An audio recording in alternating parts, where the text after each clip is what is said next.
কোনেও শান্তিপূৰ্ণ আন্দোলনৰ কথা বেলেগ, হিংসাৰ জৰিয়তে সমস্যাৰ সমাধান নহয়। খেৰণীত কাৰ্বি ৰাইজে যিটো দাবী কৰিছে, একাংশ কাৰ্বি ৰাইজে, যে VGR PGRত থকা মানুহখিনিক উচ্ছেদ কৰি দিয়ক। গুৱাহাটী উচ্চ ন্যায়ালয়ৰ স্থগিতাদেশ আছে, কোৰ্টক বাদ দিটো কোনেও কাম কৰিব নোৱাৰে। যদি মই কিবা এটা কৰিব যাওঁ, মোৰ ওপৰতে কণ্টেম্প অফ কোৰ্ট হ'ব। দ্বিতীয়তে, যিখিনি মানুহ তাত বহি আছে তেওঁলোকৰ অধিকাৰ কি, এই বিষয়েও কোৰ্টত আলোচনা হ'ব। আনকি আমি ফৰেষ্টৰ পৰা যিমানবোৰ আজিলৈকে এভিকশ্যন কৰিছোঁ, হাইকোৰ্ট, সুপ্ৰিম কোৰ্ট দুবাৰ তিনিবাৰকৈ কেছ খেলাৰ পিছতহে, কোৰ্টে হাঁ বুলি কোৱাৰ পিছতহে আমি এভিকশ্যন কৰিছোঁ।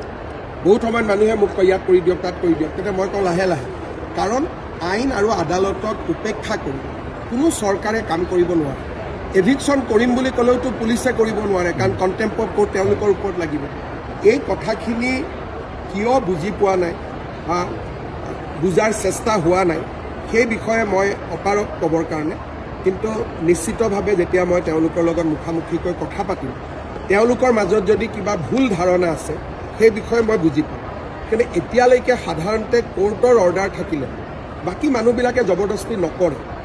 এই যোৱা দুদিনত হোৱা ঘটনাটো আমি চাব লাগিব, কিন্তু এতিয়া পৰিস্থিতি শান্তি হওক, তাৰ পিছত বিষয়টোৰ সম্পৰ্কে আমি পৰীক্ষা কৰিম।